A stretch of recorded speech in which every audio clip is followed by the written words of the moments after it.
ద్వితీయోపదేశకాండము 5వ అధ్యాయము. మోషే ఇశ్రాయేలులందరినీ పిలిపించి ఇట్లనెను, ఇశ్రాయేలులారా, నేను మీ వినికిడిలో నేడు చెప్పుచున్న కట్టడలను విధులను విని వాటిని నేర్చుకుని వాటిననుసరించి నడువుడి. మన దేవుడైన యెహోవా హోరేబులో మనతో నిబంధన చేసెను.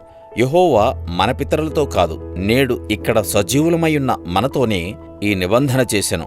యెహోవా ఆ కొండ మీద అగ్ని మధ్య నుండి ముఖాముఖిగా మీతో మాటలాడగా మీరు ఆ అగ్నికి భయపడి ఆ కొండ ఎక్కలేదు. గనుక యెహోవా మాట మీకు తెలియజేయుటకు నేను యెహోవాకును మీకును మధ్య నిలిచి ఉండగా యెహోవా ఈలాగున సెలవిచ్చెను. దాసుల గృహమైన ఐగుప్తు దేశంలో నుండి నేను రప్పించిన నీ దేవుడనైన యెహోవాను నేనే. నేను తప్ప వేరొక దేవుడు నీకుండకూడదు. పైనున్న ఆకాశమందే గాని, క్రిందనున్న భూమి యందే గాని, భూమి క్రిందనున్న నీళ్లయందే గాని యుండు దేని పోలికనైన విగ్రహమును చేసుకొనకూడదు. వాటికి నమస్కరింపకూడదు, వాటిని పూజింపకూడదు. నీ దేవుడనైన యెహోవాయగు నేను రోషముగల దేవుడను.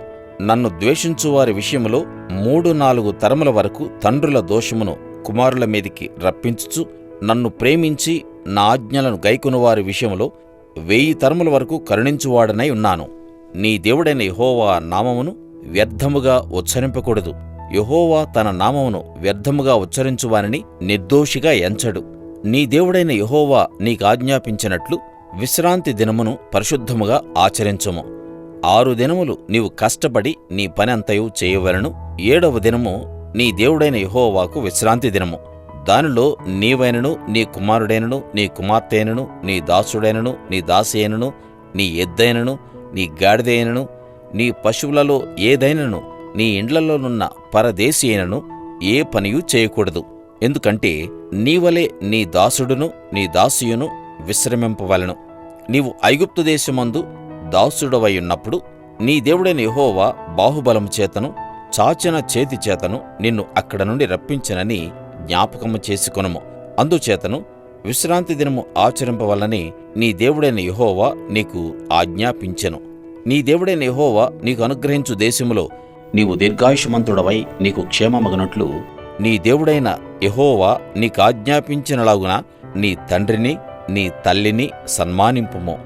నరహత్య చేయకూడదు, వ్యభిచరింపకూడదు, దొంగిలకూడదు, నీ పొరుగువాని మీద అబద్ధ సాక్ష్యము పలుకకూడదు, నీ పొరుగువాని భార్యను ఆశింపకూడదు, నీ పొరుగువాని ఇంటినైనను, వాని పొలమునైనను, వాని దాసునైనను, వాని దాసినైనను, వాని ఎద్దునైనను, వాని గాడిదనైనను, నీ పొరుగువానిదగు దేనినైనను ఆశింపకూడదు.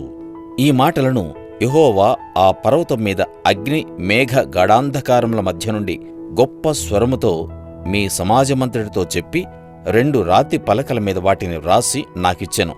ఆయన మరేమియూ చెప్పలేదు. మరియు ఆ పర్వతము అగ్ని వలన మండుచున్నప్పుడు ఆ చీకటి మధ్య నుండి ఆ స్వరమును విని మీరు, అనగా మీ గోత్రముల ప్రధానులను, మీ పెద్దలను నా యొద్దకు వచ్చి, మన దేవుడైన యెహోవా తన ఘనతను మహాత్మ్యమును మాకు చూపించెను. అగ్ని మధ్య నుండి ఆయన స్వరమును వింటిమి. దేవుడు నరులతో మాట్లాడినను వారు బ్రతుకుదురని నేడు తెలుసుకొంటిమి. కాబట్టి మేము చావనేలా? ఈ గొప్ప అగ్ని మమ్మును దహించును. మేము మన దేవుడైన యెహోవా స్వరము ఇక వినని ఎడల చనిపోదుము.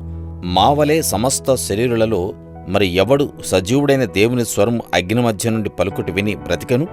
నీవే సమీపించి మన దేవుడైన యెహోవా చెప్పునది యావత్తు వినుము. అప్పుడు మన దేవుడైన యెహోవా నీతో చెప్పినది యావత్తు నీవే మాతో చెప్పిన ఎడల మేము విని దాన్ని గైకొందుమని చెప్పితిరి. మీరు నాతో మాటలాడినప్పుడు యెహోవా మీ మాటలు వినెను. అప్పుడు యెహోవా నాతో ఇలాగు సెలవిచ్చెను, ఈ జనులు నీతో చెప్పిన మాటలు నేను వినియున్నాను. వారు చెప్పినదంతయు మంచిదే. వారికిని వారి సంతానమునకును నిత్యమును క్షేమము కలుగునట్లు వారు నా యందు భయభక్తులు కలిగి నా ఆజ్ఞలన్నిటినీ అనుసరించు మనస్సు వారికుండిన మేలు. మీ గుడారంలోనికి తిరిగి వెళ్ళుడని నీవు వారితో చెప్పుము. అయితే నీవు ఇక్కడ నా యొద్ద నిలిచియుండుము. నీవు వారికి బోధింపవలసిన ధర్మమంతటిని, అనగా కట్టడలను విధులను నేను నీతో చెప్పెదను. వారు స్వాధీనపరచుకున్నట్లు నేను వారికిచ్చుచున్న దేశమందు వారు అలాగు ప్రవర్తింపవలెను.